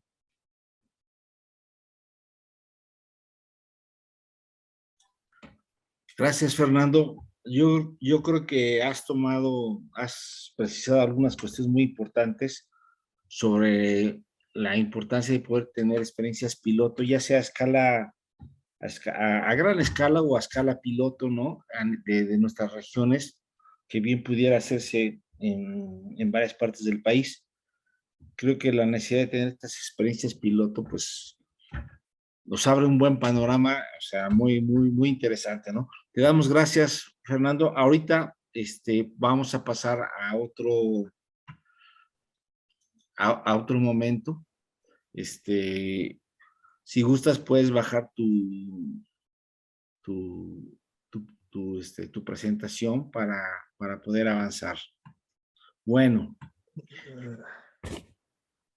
creo que ahí arriba, o en la parte de abajo arriba, hay una pestaña que dice bajar la presentación y ya la puedes bajar.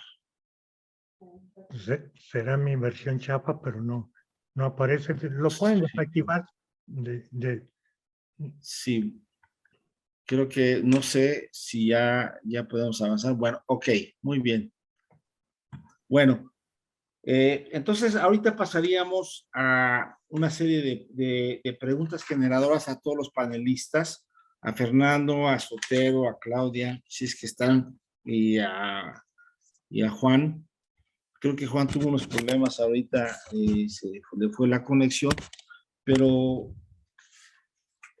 en la idea de poderles hacer a ustedes unas preguntas generadoras, ¿verdad?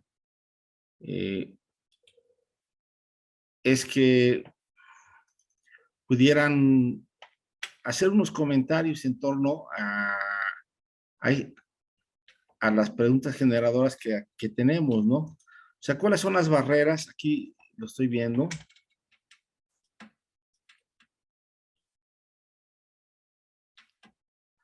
sea, las preguntas generadoras para Fernando, para Claudia, si es que está, creo que ella iba a regresar ahorita, y para Sotero y para Juan, es que pudieran comentar aspectos sobre cuáles son los puntos críticos y marcos normativos que nos pueden permitir impulsar una política pública para poder implementar un plan nacional de silvopastoreo y cambio climático.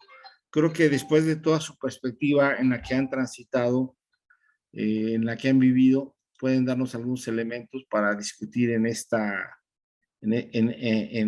panel. ¿Sí me escucharon? Sí.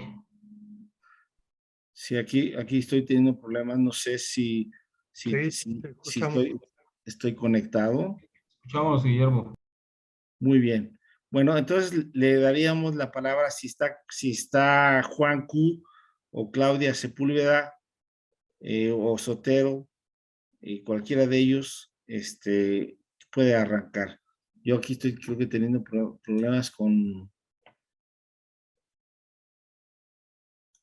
No, aquí a ver, ok.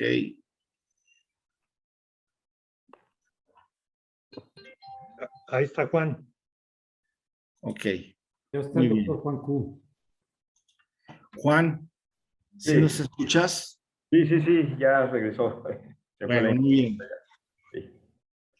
Sí, bueno, la idea es que nos puedas comentar sobre esta pregunta que hacíamos, pregunta generadora sobre... yo creo que se han dado muchos elementos, ¿no? En términos sobre las contribuciones que se han dado en investigación y desarrollo.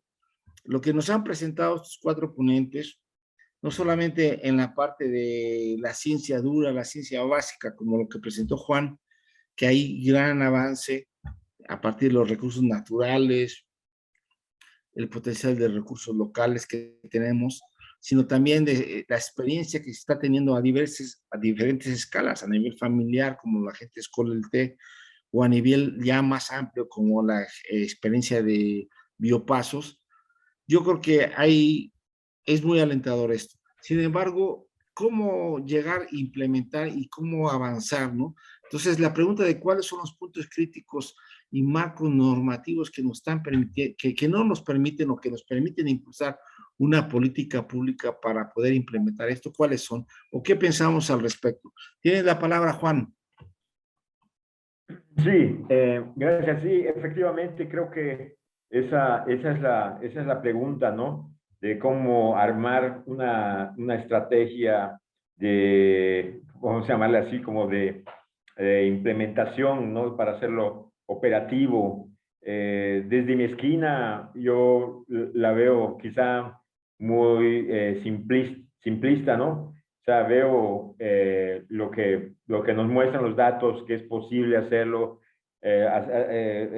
realizar acciones de mitigación con una variedad de plantas, con una variedad de subproductos, con una variedad inclusive de aditivos. Y lo que veo que hay que implementar es esa ¿cómo diría? Ya lo mencionaba Sotero, ¿no? Se fue en internet. Jesus Christ. Te estamos escuchando, Sí, Juan. te escuchamos. Sí, te estamos escuchando. De pronto desapareció la imagen. Te estamos viendo. Sí, ella de orientar esas acciones de mitigación hacia el cumplimiento de la NDC comprometida por México de 22% al 2030, utilizando esas estrategias que mencionaba y otras, pero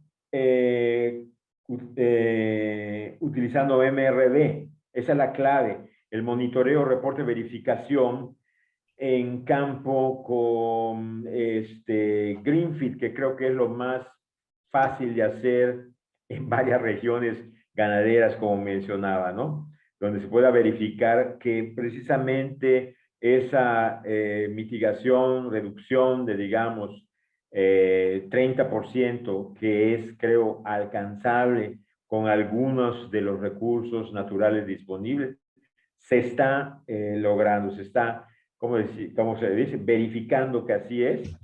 Y entonces, pues, desafortunadamente no escuché la plática de Fernando, porque se fue a la internet, pero digamos, llevarlo hacia ese sistema de comercio de carbono,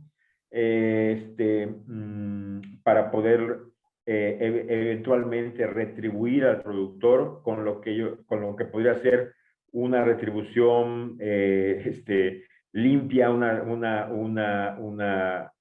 retribución, esto es, ¿no? Legal, limpia, es lo que yo creo que se podría hacer, y entonces los productores tendrían más interés en adoptar estas estrategias que redundarían en una ligera mejora en la productividad, ¿no? Desde el punto de vista estrictamente de la conversión de la energía que se pierde como metano, ¿no? En algún producto que mencionaba yo que la magnitud va a ser relativamente pequeña, pero que en zonas ganaderas donde hay un número grande de animales se puede convertir en una acción, digamos, de una magnitud mayor desde el punto de vista del beneficio para los productores, ¿no? Desde luego hay que, yo lo único que sé es que entiendo que Mutral está siendo utilizada en Europa y que lo están tratando de canalizar precisamente hacia esos mercados de carbono. No sé mucho más, estoy hablando de lo que he podido recolectar en la internet, pero entiendo que van para ahí, ¿no? Y por eso lo veo en este momento con un cierto grado de optimismo, esperando que las gestiones a través con las diferentes instancias de decisión en la política agropecuaria y ambiental de México, pues ayuden a que esto se haga una realidad. Ese es el comentario, Guillermo. Muchas gracias. Gracias, Juan. Fernando, ¿cómo ves tú la perspectiva en términos de las barreras? Como hemos comentado, las barreras y marcos normativos que nos permitan pues impulsar esto que ya desde hace muchos años venimos queriendo hacer. O sea, tal vez un plan nacional de ganadería sustentable, silvopastoreo y cambio climático. ¿Qué piensas al respecto? Mira, de entrada coincido con Juan, ¿no? El sistema MRV es el punto crítico de implementación. No veo muy práctico la propuesta de Juan.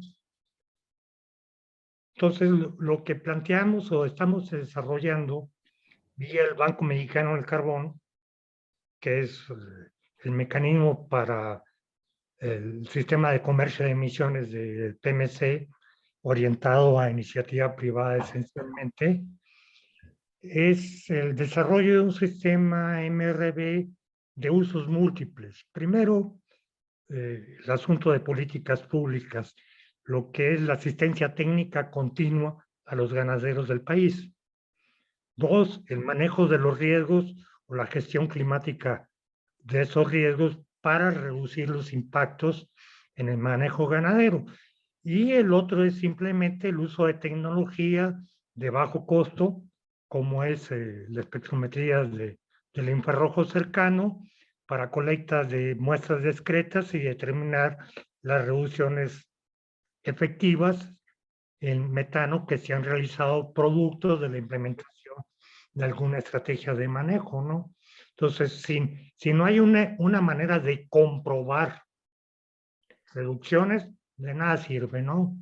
Los mercados se basan en resultados, y si no hay resultados o forma de evaluarlos, pues son buenos deseos, ¿no? Que no son para nada importantes. O sea, no cambia para nada la realidad. Entonces tenemos que pensar en algo mucho más allá, que integre diferentes perspectivas y que permita ser operativo en un sistema MRV ganadero. Esto no se ha implementado en ningún país, ¿no? Esa es una propuesta original asociado al protocolo que estamos desarrollando. La idea es implementar esto a partir del año que entra. Pero hay que crear toda la infraestructura, ¿no? Todavía andamos negociando asuntos de financiamiento, pero esperamos llevarlo a cabo en corto plazo. Muy bien, gracias, Fernando. Bueno, se nos está acabando ya los tiempos. Creo que Sotero, ¿quieres comentar algún aspecto sobre lo que hemos platicado? Sí, voy rápido porque ya estamos con los tiempos. Tengo algunas preguntas y obviamente yo no soy experto en sistemas silvopastoriles, tampoco investigador, pero yo no sé si con la información que se tiene hasta el momento se pueda tener como un análisis de rentabilidad o de los costos o la factibilidad de implementación de los sistemas. Porque creo que se puede crear como la información está fraccionada, se podría crear como un grupo de acción que pudiera hacer un primer diseño, que pudiera considerar ya la información. El doctor Juan dijo algo muy interesante en relación al Ramón. Entonces, para ver más o menos en términos de ingresos cuánto podría implicar y si esto es factible. Lo digo porque hacer esto del sistema de monitoreo reporte, pues obviamente va a implicar un costo. De hecho, en muchos de los proyectos que se desarrollan que tienen que ver con servicios ecosistémicos, los costos de monitoreo y verificación luego son muy altos, o los costos de intermediación también son altos. Esa es una barrera. Lo segundo es el precio. Por ejemplo, en el sistema de comercio de emisiones sí anda más o menos en el precio que comentó el doctor Juan, pero se espera que un precio justo debería de ser de $100 por tonelada de CO2 en el sistema de comercio de emisiones. En el caso del mercado voluntario, podría haber también posibilidades, pero por ejemplo, en el caso de nosotros de Escolelte, nuestro precio promedio de 2021 es de $7.74 por tonelada de CO2. Y nosotros fácil necesitaríamos el doble o triple para que, digamos, pudiera tener más impacto a nivel de campo, ¿no? Entonces, ahí todavía hay un camino largo por recorrer. Lo interesante es que estos precios, debido a la demanda que está teniendo de bonos, están provocando que haya más, un incremento en los precios y obviamente una demanda provocada por la demanda, pero también eso incrementa riesgos, porque hay muchas compañías que están interesadas en desarrollar proyectos de inversión y obviamente para compañías pues es la cuestión de la rentabilidad, ¿no? Ya no va tan focalizada a lo mejor al beneficio social. Entonces, creo que sí es importante conformar algún grupo, ver qué disponibilidad de información hay, y la otra, qué tan factible es la masificación o la expansión de estos sistemas, porque si se hace ya como una política nacional, en teoría debería de haber todos los elementos como para poder hacer esta expansión. Si no, tal vez tratar de implementar algo a nivel piloto y poder sacar lecciones. Obviamente ese es un proceso más largo, ¿no? Pero como va el mercado, probablemente con pasos seguros, tratando de hacer como una ruta crítica, pueda ayudar a que se desarrolle, ¿no? Cierro el comentario. Gracias, Otero. Bueno, yo creo que por respeto a toda la audiencia, tenemos ya un espacio muy corto y hay muchas preguntas que yo creo que muestran el interés en muchas temáticas, desde lo que sería el potencial de los recursos locales, aspectos organizativos de los productores, el aspecto de ya una escala más amplia como lo que podría ser la experiencia que nos muestra Fernando, y obviamente estrategias para seguir todo esto, ¿no? Yo creo que esto no, realmente al final vamos a poner todos en las memorias también que se van a tener de esto, vamos a tener que poner todos los contactos y todo para que quieran hacer contactos. Hay mucho público que quiere comentar sobre conectarse con todos ustedes. En promedio se han tenido aquí en promedio unos 75 asistentes de varias partes de América Latina. Entonces ha sido muy exitoso este evento y yo nomás pediría que estemos pendientes y retomemos todos estos resultados que tenemos para poder llegar en junio, en un evento en el que vamos a tener que incorporar todos estos conversatorios, estas aportes de la gente que se han dado para poder ver el potencial y la posibilidad de construir lo que ya en algún momento el doctor Rolando Herrera nos ha comentado, la posibilidad de tener un plan estratégico nacional, ¿verdad? para implementar una ganadería sustentable, silvopastoril, con agroforestería, pecuaria y todo esto. Entonces yo le daría la palabra al doctor Rolando Herrera. Ya estamos finalizando. Nosotros quisiéramos haber invitado a muchas gentes, colaborar y todo, pero tenemos 2 horas, ustedes saben. Pero ya habrá un espacio para que podamos reunirnos, no sé cuándo, Rolando, pero bueno, te doy la palabra para finalizar este evento. Gracias.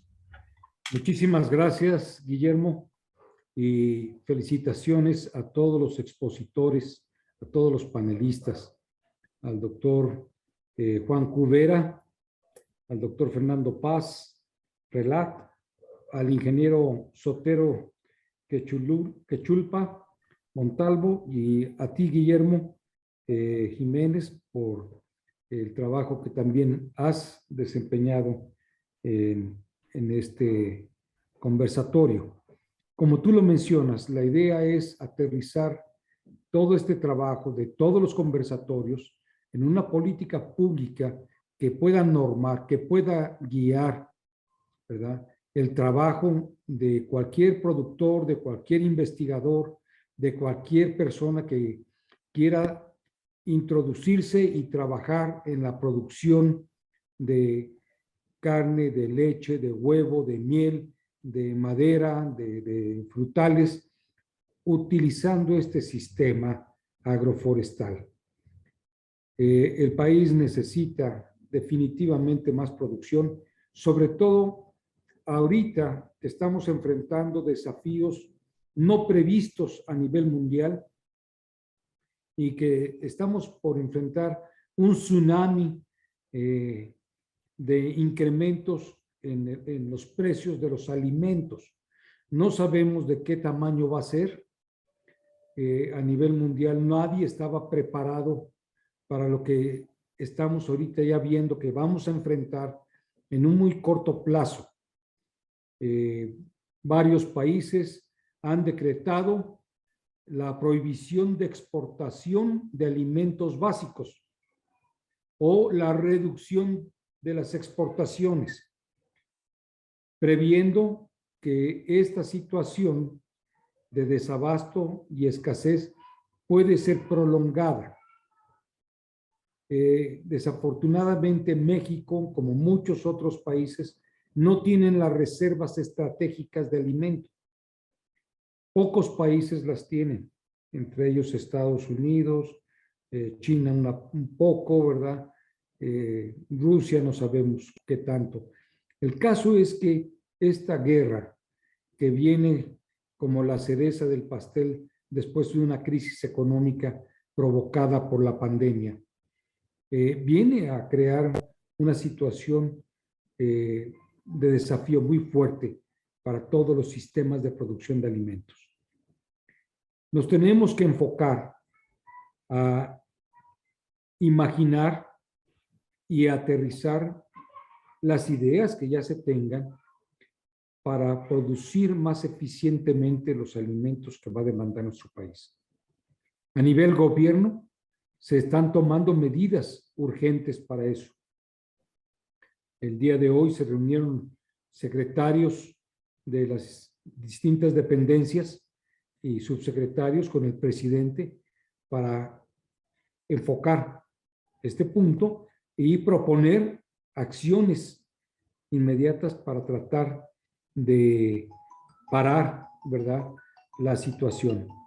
Entonces, estamos trabajando en ello y esperamos, ¿verdad?, que se pueda contener, que se pueda acotar esta situación. Así es que todo lo que se ha vertido aquí es de utilidad y se va a tomar en cuenta para poder trabajar esta política pública. El día 4 de abril, con el favor de Dios, vamos a estar trabajando en Colima. Están invitados los que deseen asistir en cómo ir aterrizando la política pública. Tenemos que ser muy objetivos en cuanto a qué queremos y cómo lo vamos a ir logrando. Es decir, qué pasos, qué metas vamos a tener que cumplir. Obviamente necesitamos preparar a más gente. necesitamos más técnicos en el campo, preparados con una visión de producción sustentable, que tengan las herramientas, el conocimiento para trabajar junto con los productores en un intercambio de saberes, pero que permita también ir adoptando a los productores, adoptando la tecnología existente, pero al mismo tiempo también darle una salida comercial para que esos productores puedan desarrollarse, que puedan vender sus productos a precios justos en mercados locales, mercados de proximidad. Eso es lo que estamos enfocando.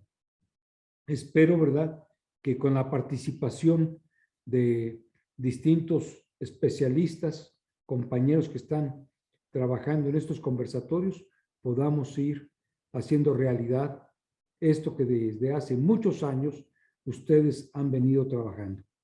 Así es que les agradezco mucho su participación y también a todos los compañeros que están unidos a través de el Internet, escuchando estos conversatorios.